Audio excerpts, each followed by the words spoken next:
So in Buddhist culture, you get different kind of emphases on what this practice is about. Different teachers will emphasize different things because of their own experience. And so it's important to just listen to it and not think it's absolute. There seem to be many ways that you can meditate. So if you can't, if something I say or another teacher says doesn't work, it doesn't mean you can't meditate. It's just not your particular style. And that's the richness of Buddhism, that there are these different emphases. And I think the richness of the Thai forest tradition, that it's not, that it can be idiosyncratic, means it can be very individual.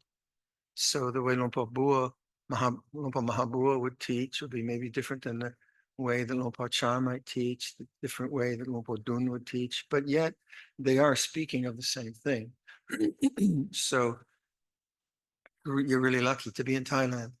And it really, and you're very fortunate to have the Thai language that you can tune in to these different wonderful teachers that exist here. But also you have the challenge of cultural attachment to views and opinions and ideas, which Luangpor Sumedho would translate as Sila Bhatta Paramasa, attachment to culture. So I don't know about Thailand, but say in Sri Lanka, one of the attachments to cultural views is that enlightenment is impossible. It only happened in the time of the Buddha. That Sotapatti is like only for the elite of meditators. And that's a cultural bias that is very common, I find, when I speak to Sri Lankan contemplatives and meditators. And I said, well, that's just a Pamhen, it's just a viewpoint. What does it actually mean? So you want to be careful of that. What if culture has put limitations on your self-perception, that like I'm a layman, so I can't realize nibbana, don't believe it. Don't believe that you're limited in that way. I don't think it's true. So that's my opinion. But I want to encourage you, and I don't want to just encourage you. Okay, feed me, and I'll get enlightened. You'll make merit next lifetime, and that's sort of facetious. But that you have intelligence, you're smart, you have sila, you have faith, you have all the equipment. So I think all of us as monks are just trying to encourage people. You can do this. You're not limited in that way. So cultural attachments. But if we go back to the idea of Pakchong Chit, I think that's one of the ways I've been trying to encourage you on this retreat when I say this experience is in awareness. To me, that's a relaxing suggestion. So our normal lives are what we're like. If I'm engaged in the monastery with, I'm making something, so then I'm engaged with objects. I'm measuring a piece of wood. I'm using equipment. I make some drawings. I work on the project. Or if I'm dealing with some conflict in the monastery, there's some difficulty, I'm dealing with the objects of conflict or my own mind. If I'm enjoying some literature, I'm reading some poetry, then I'm engaged with the poetry, with the words. So these are fine. This is just life. And we're trying to do this very, very well. We're trying to do it mindfully, carefully, morally, respectfully, etc. And that is a good life. That is a good life. We fulfill our vocations. If we're a mother, we try to be a good mother. If we're a dentist, we try to be a good dentist. If we are monk, we try to be a good monk. So these are the worldly dharmas which we try to do well. But is there more? Is it just me about doing things well? Is there more? And the Nibbana Sutta says, yes, there is the unconditioned, the uncreated. And this, we said, the unborn and the unbecoming, the unmade and the unfabricated from. So, and if there was not that, there would be no escape from the born. So to me, that's important. Obviously, that's important. So there is, and sometimes we just say there is peace. So part of our life is engaged with things, but if we never put the world down, as we say, if we never learn how to just witness how things are, we're always in the worldly dharmas. And sometimes it's fun, sometimes it's not, sometimes it goes well, sometimes it doesn't. This is just normal. So the teaching here isn't about like you can never have fun. If you're going to get enlightened, you must not have any fun. It's not that, because that's another viewpoint that you shouldn't enjoy life or that you shouldn't communicate.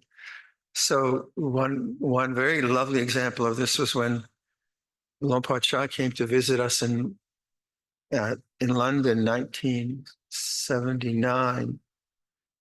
Luangpor Cha used to smoke cigarettes. The monks in Isan, they smoked cigarettes. In fact, when I first arrived as a samanera, if we went to a dana in a person's home, you'd sit down at the dana. I was a samanera, so I would be last. And beside your spittoon and water jug, you'd have a Pepsi, cigarettes and matches, and an ashtray. I thought, oh, that's cool. Now the monks didn't light up and smoke. And then Luangpor Cha eventually forbade tobacco, not because of health concerns, because lay people were spending a lot of money in buying cigarettes from the monks. And I think he enjoyed smoking. Fast forward a few years to London, 1979. And we had a Pakchong, an English Pakchong, who painted the pastel painting in Chithurst Monastery, very, very famous pastel picture of Luangpor Cha sitting, which is used in a lot of publications. Beautiful, exquisite portraiture, and very, very, very much like the likeness of Luangpor Cha. Well, his name was Jerry, and Jerry was addicted to smoking. And he was always trying to quit, and then he was smoking. And he was our first anagarika, the only anagarika, and we were very grateful to him. Otherwise, we would have starved in London, I think. And once he tried to give up smoking and had a fight in the kitchen.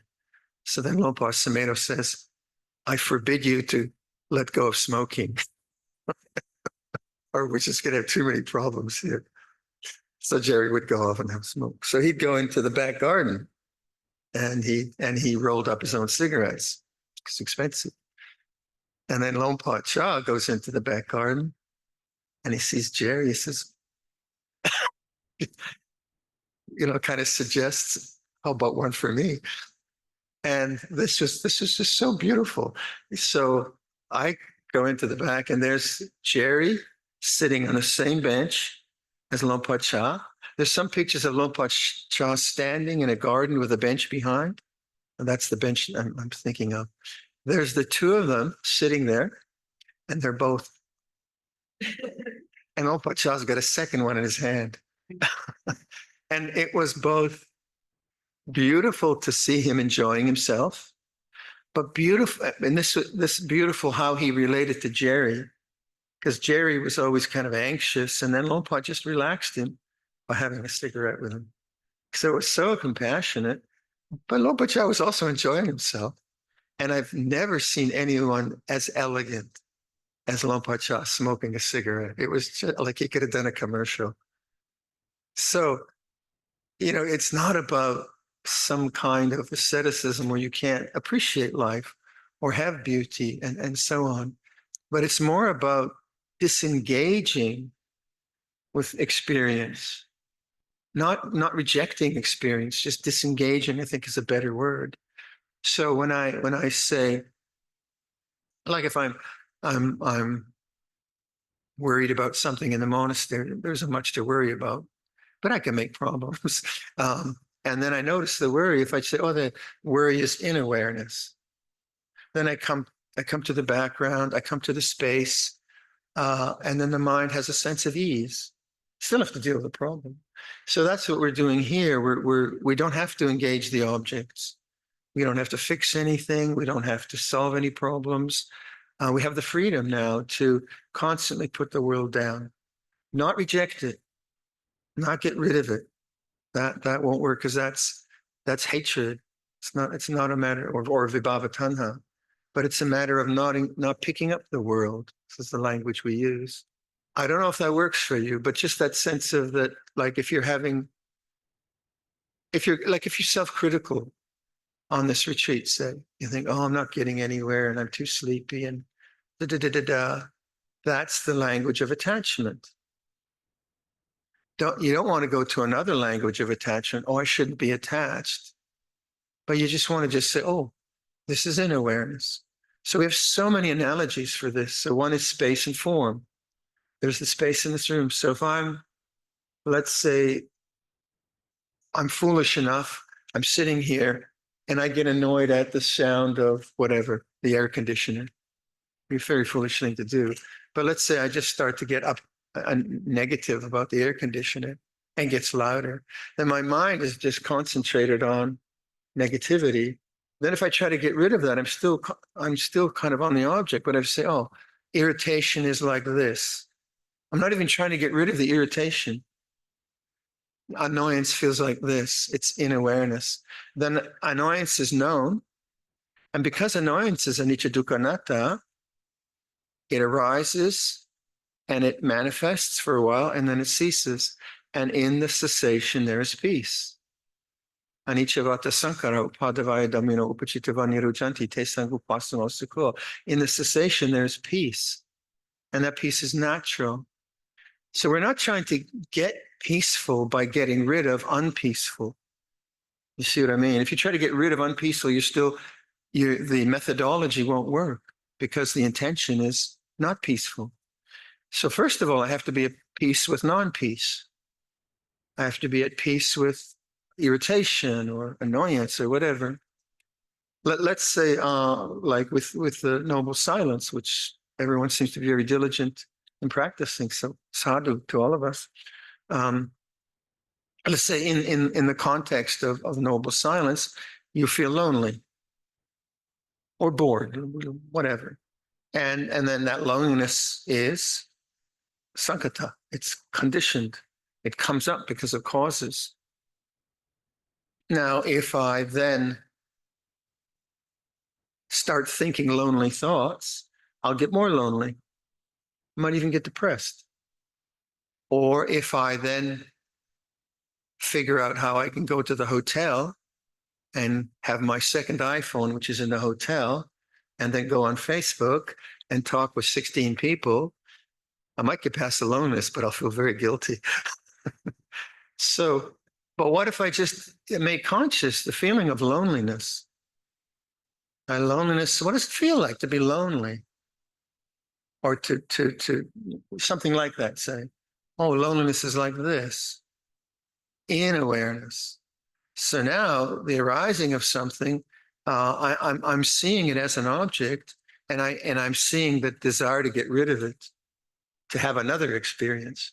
But if I just keep going and have another experience, and I'm always in in samsara. I never rest the mind. But how do I want to rest the mind? Well, maybe I need to rest it by being a patient with like loneliness. So I say quite consciously, loneliness feels like this. And yang niang, this is the language we use. It's like this. And then I wait. And it's not permanent. And it's not who you are. It's anatta. It's just conditioned. And then you wait.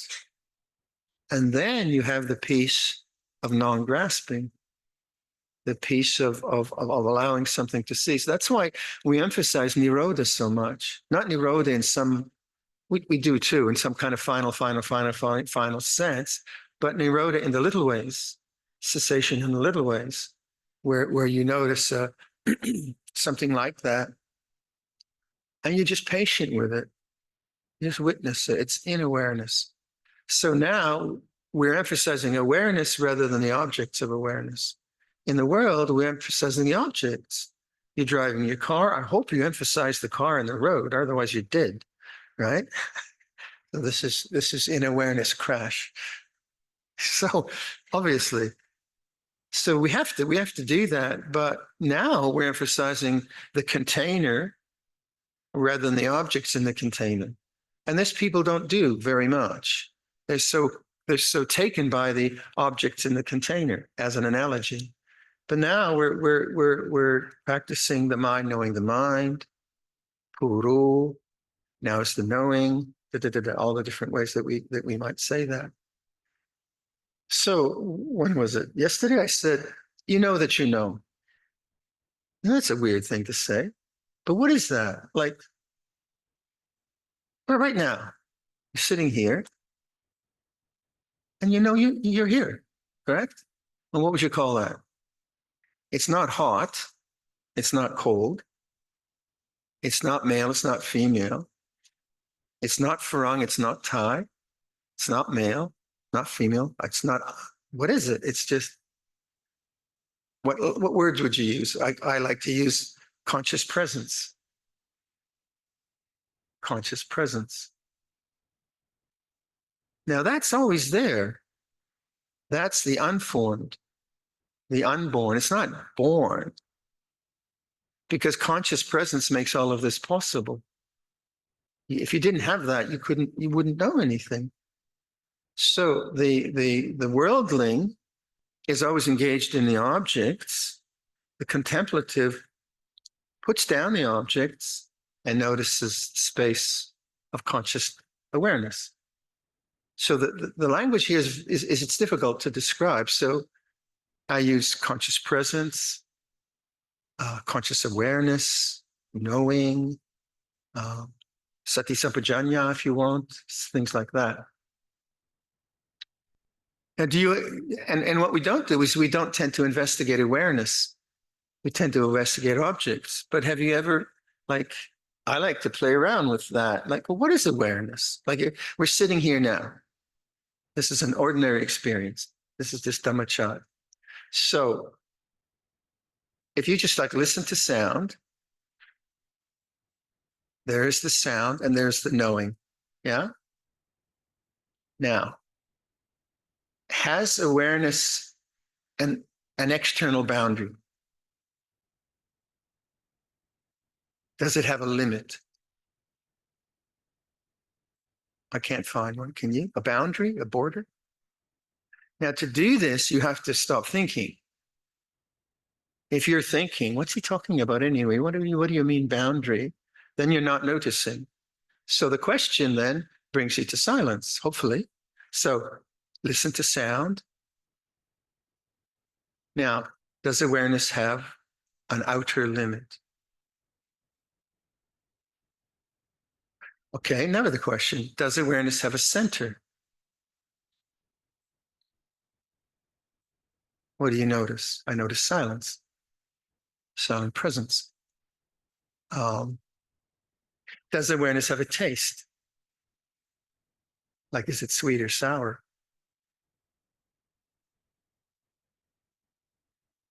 Is awareness mind? Is awareness the same as sound? Is it different than sound? Now, all those questions, I think, for me, they always bring me to silence, because you can't really answer them. So sound arises and ceases in the space of conscious knowing. We're emphasizing conscious knowing now rather than the sound. So the sound changes to pleasant and unpleasant. So let's say you're meditating and your samadhi is becoming really, really refined, very beautiful, very serene, and the person next to you falls asleep and starts snoring. Now, you're just getting your samadhi nice, and this idiot starts snoring next to you. And what happens? Sound changes, but your desire for silence judges this person as being foolish. Can't they meditate? Shut up. What? And all of a sudden you're born into the world of sound. All right. And this is birth. This is becoming. And then you notice your irritation and your judgment. You say, oh, criticism is like this. Now, if you criticize them for the last 10 sittings, you're in trouble because you'll start to anticipate them. Oh, God, there's that person. Maybe you'll move to the other side of the room. Of course, having moved to the other side of the room, you can create more karma, and then you'll hear them even louder when they're over here. So creating karma around sound, it's just a sound, but the sound is not what you want. You want the silence of whatever. So you grasped, you picked up the world of sound and became agitated, and then maybe you write them a note, and then you find out they have sleep apnea or something like that. I mean, this is a ridiculous example, but here, that's when you're emphasizing the objects in the container. Now, it really doesn't matter. And this is why we talk about metta bhavana. The question from yesterday, I find several meditation methods to be useful, using background silence, loving kindness, contemplation, body awareness. Question, should I just stick to one method? If I can switch between different methods, how do I determine which to use? So it's good to have a kind of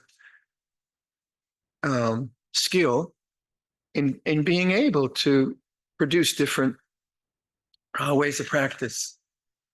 And those skills you learn from retreats or your own interest. And then I think what you find is you understand those skills intuitively, like driving a car, maybe. You know, the skills of braking, the skills of acceleration, the skills of steering, the skills of predicting. I don't drive a car, actually.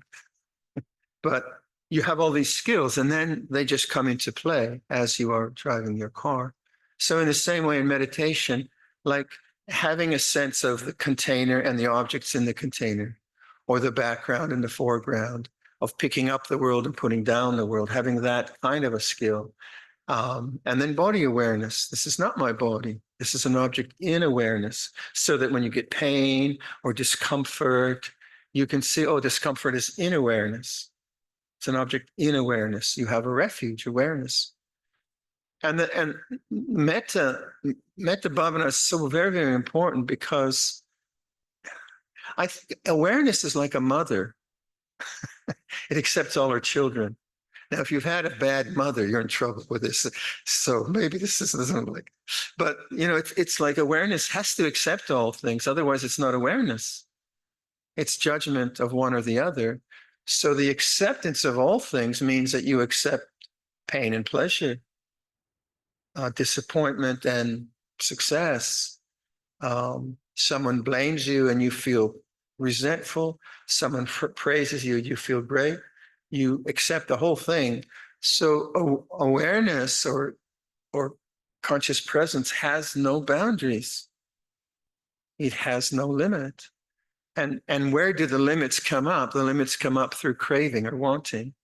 I create the limit because I don't want the snoring sound. I don't want the negative emotion that's coming up in my mind. I want the experience I had yesterday of peace and so on. So I create the limits through craving and attachment. But when you just investigate, what is conscious presence? Just do that. It's a mystery. And yet it makes everything else possible. If you didn't have conscious presence, you wouldn't know a sweet and sour. Couldn't happen. So I mean, I find that really interesting to do exercises of actually considering what is awareness. And I have no answer. I can only be aware. And then I begin to understand why we talk about peace, that the silence of awareness is the peace which accepts all things, and hence metta bhavana. Metta bhavana is very important that you understand that metta is not, it's not averse. You're not rejecting anything. You're allowing all things to arise and to cease in that way. So to this person's question, I would say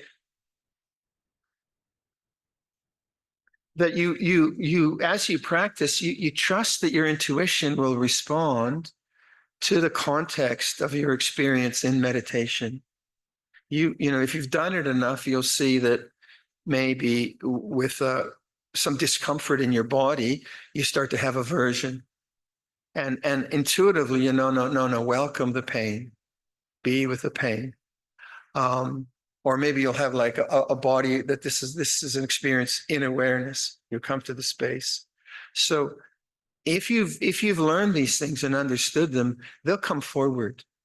Just as I think driving a car, all these skills become quite natural. They come into you.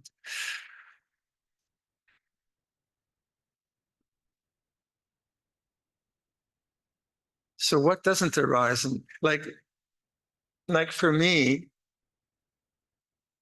the statement that when I first discovered Buddhism, and then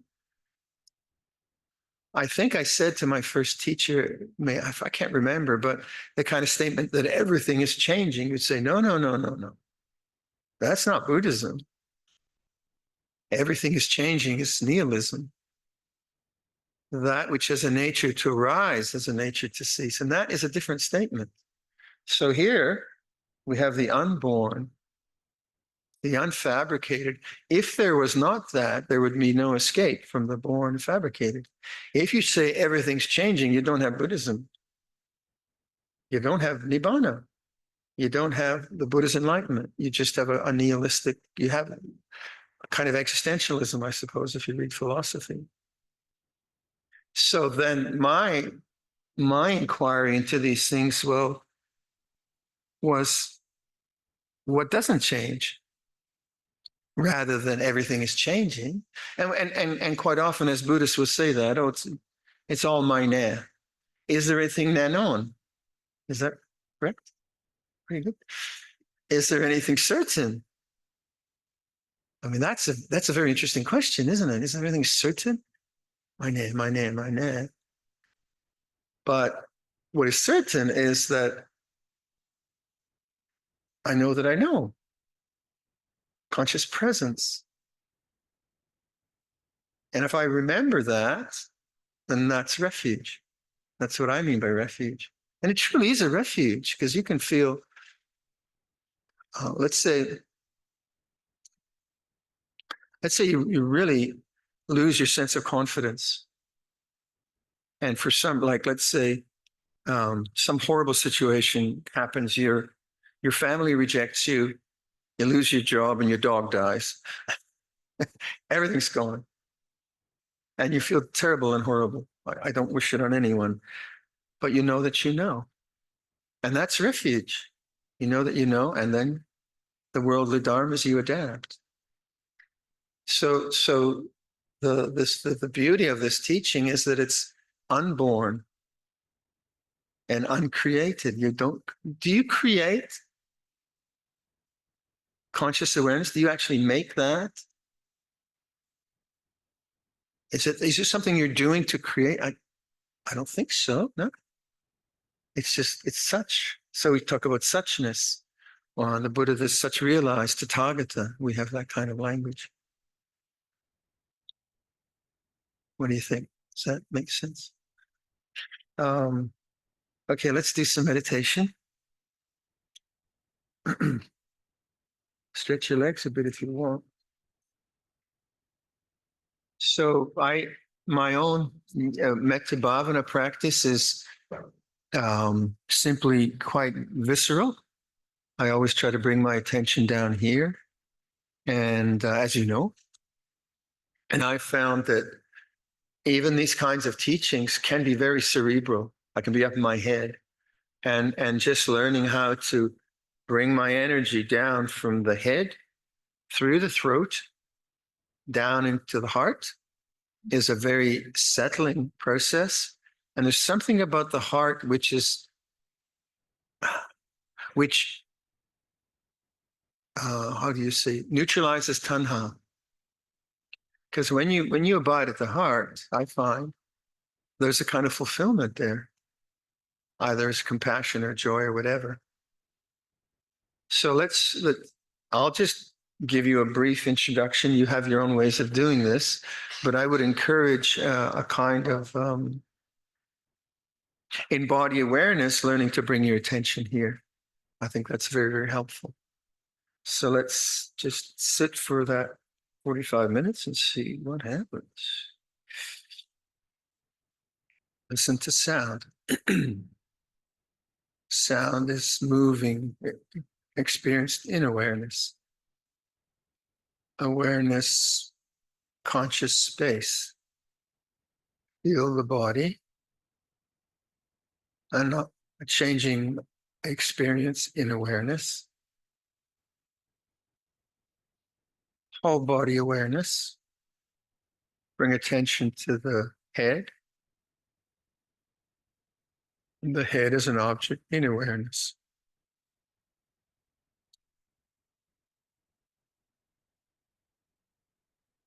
Bring your attention to your throat. Go inside the throat. Make conscious the inner sensations of the throat. So you localize attention, and then you let that become conscious. Just wait there. So again, you're allowing things to become conscious, but you're not trying to get anything. Just the way it is, waiting, knowing. Sometimes you'll feel tightness, and you'll even want to yawn. Kind of opening up the throat chakra. Bring your attention then further down into the center of the chest. Make conscious any feelings at the center of the chest. Now bring up an image or a memory of someone you love. So a picture of someone that you're grateful, someone you appreciate. Name the person and notice any feelings in the center of the chest. Express gratitude to the person or express love to the person. And feel the center of the chest. So using the name of the person, welcome on the in-breath at the center of the chest. On the out-breath, wish them well. May you be well. Thank you. So for instance, if I use Luangpor Viradhammo, on the in-breath, I say Luangpor. And the out-breath, may you be well.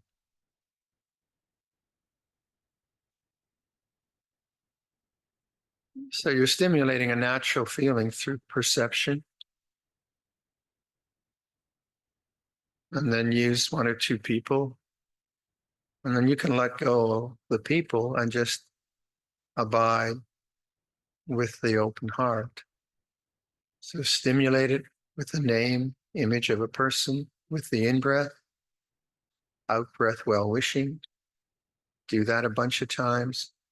Pick up another person a bunch of times until you start to feel that openness of the heart. Then let go of the thoughts and just be with the open heart, with the awareness settled at the center of the chest. And then once you've cultivated that for a while, you want to play around with awareness accepting all things. So you bring some sense of space, inclusion. Awareness accepts all things, rejects none. So the open heart is given boundlessness and a boundless sense of accepting all things, rejecting none.